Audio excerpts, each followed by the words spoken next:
पुढे बातमी नंदुरबारमधून आहे। नंदुरबारमधल्या आदिवासी विद्यार्थ्यांची हेळसांड होतीये। कुक्कुटपालनाच्या शेडमध्ये वसतिगृह थाटले।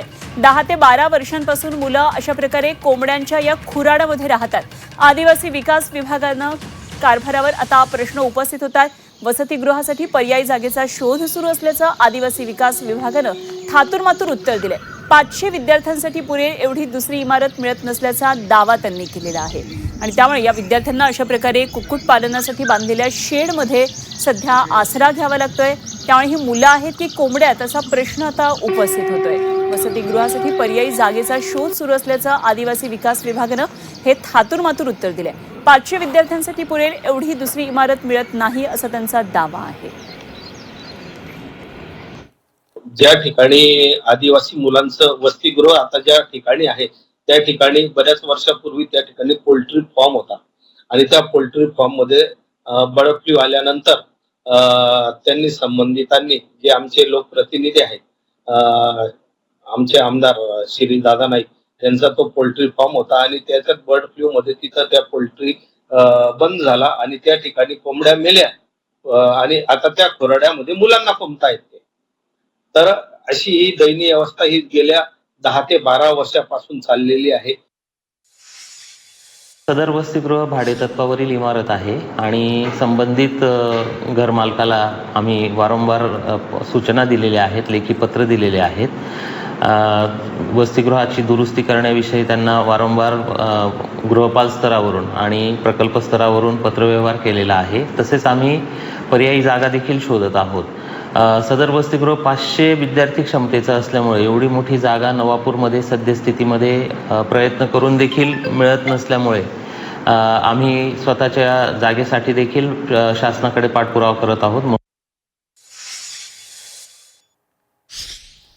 प्रशांत परदेशी आमचे प्रतिनिधी सध्या आपल्याबरोबर जोडले गेले, जाणून घेऊया काय नेमकी सगळी परिस्थिती आहे। प्रशांत, अत्यंत धक्कादायक आहे। आदिवासी विद्यार्थ्यांची ही अक्षरशः हेळसांड सुरू आहे। कुक्कुटपालनाच्या शेडमध्ये त्यांचं वसतिगृह आहे, हे कोंबड्या आहेत की विद्यार्थी असा प्रश्न पडावा अशी सगळी परिस्थिती आहे। काय नेमकी या संदर्भातले आणखी तपशील? निश्चितच हा सर्व जो प्रकार आहे तो धक्कादायकच आहे असंच म्हणावं लागेल। मात्र जर नंदुरबार जिल्ह्यामधल्या डोंगररांगा म्हणा किंवा आदिवासी भागात जर आपण पाहिलं तर अनेक ठिकाणी अशा समस्या आपल्याला दिसून येतात।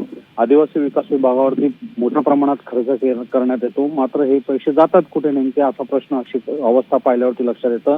एकीकडे प्रशासन म्हणतंय की संबंधित मालकांना नोटीस दिलेली आहे, मात्र जर या सर्व प्रकरणाचा विचार केला तर प्रशासन इतकी दुरावस्था निर्माण होईल इथपर्यंत वर्षानुवर्ष का कारवाई करत नाही हा मोठा प्रश्न आहे।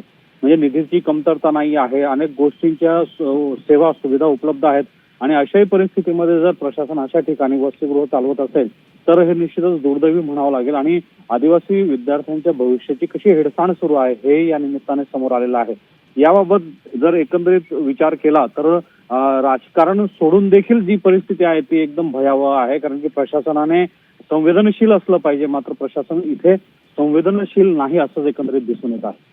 खरे प्रशांत, आणि सगळ्यात महत्त्वाचं विद्यार्थ्यांना खरं तर स्वच्छ निवासाची व्यवस्था पाहिजे, सुरक्षित वातावरण पाहिजे। मूलभूत सुविधा देण्याऐवजी अशा प्रकारे अस्वच्छ आणि धोकादायक मोडकळीला आलेल्या इमारतीमध्ये त्यांना वसतिगृह म्हणून राहावं लागतं, वसतिगृहात म्हणून राहावं लागतं, हे अत्यंत धक्कादायक आहे। निश्चितच याचा पाठपुरावा झी 24 तास म्हणून आपण निश्चित करत राहणार आहोत, प्रशासनाकडे याचं उत्तर मागणार आहोत। तुर्तास धन्यवाद दिलेल्या सगळ्या सविस्तर माहितीसाठी। प्रशांत परदेशी आमचे प्रतिनिधी आपल्याबरोबर होते। तेव्हा ही मुलं आहेत की कोंबड्या असा प्रश्न पडावा अशी सगळी अवस्था आहे। जी आपण ही दृश्य पाहतोय ही एका कुक्कुटपालन शेडमधली आहेत आणि या ठिकाणी आपल्याला वाटेल की कोंबड्या आहेत, मात्र या ठिकाणच्या कोंबड्या नाहीत तर इथं विद्यार्थी राहतात, वसतिगृह म्हणून याचा उपयोग करतात। तर कुक्कुटपालनाच्या शेडमध्ये अशा प्रकारे वसतिगृह थाटले। आदिवासी विभागाचं याकडे लक्ष आहे की नाही असा हा थेट प्रश्न आता उपस्थित होतो आहे। नंदुरबार जिल्ह्यातल्या नवापूरमध्ये आदिवासी वसतिगृहामध्ये अक्षरशः चपराक लगावी अशी सगळी दृश्य आहेत। नवापूरमध्ये 500 क्षमतेचं आदिवासी वसतिगृह गेल्या अनेक वर्षांपासून बंद पडलेल्या कुक्कुटपालन शेडमध्ये म्हणजे कोंबड्याच्या खुराड्यामध्ये अशा प्रकारे चालवलं जात आहे आणि अत्यंत धक्कादायक वास्तव आता हे समोर आलंय। तर विद्यार्थ्यांना सुरक्षित वातावरण, स्वच्छ निवासाची व्यवस्था असावी, त्यासाठी कित्येक तरी निधी दिला जातो आदिवासी विभागाकडे, मात्र तरी या निधीचं नेमकं होतं काय असा प्रश्न आता उपस्थित व्हावे अशी सगळी दृश्य आहेत। अत्यंत संतापजनक दृश्य आहेत। वसतिगृहातल्या खोल्यांमध्ये अस्वच्छतेचं साम्राज्य, दुमजली पलंग, गाद्या, स्वच्छतागृहांची अक्षरशः अत्यंत दुरवस्थाची झालेली आहे, दयनीय अवस्था आहे. खिडक्या, दरवाजे, पत्र्यांच्या झडपा सगळं मोडकळीला आल्याचं आपल्याला या दृश्यांमध्ये पाहायला मिळतंय.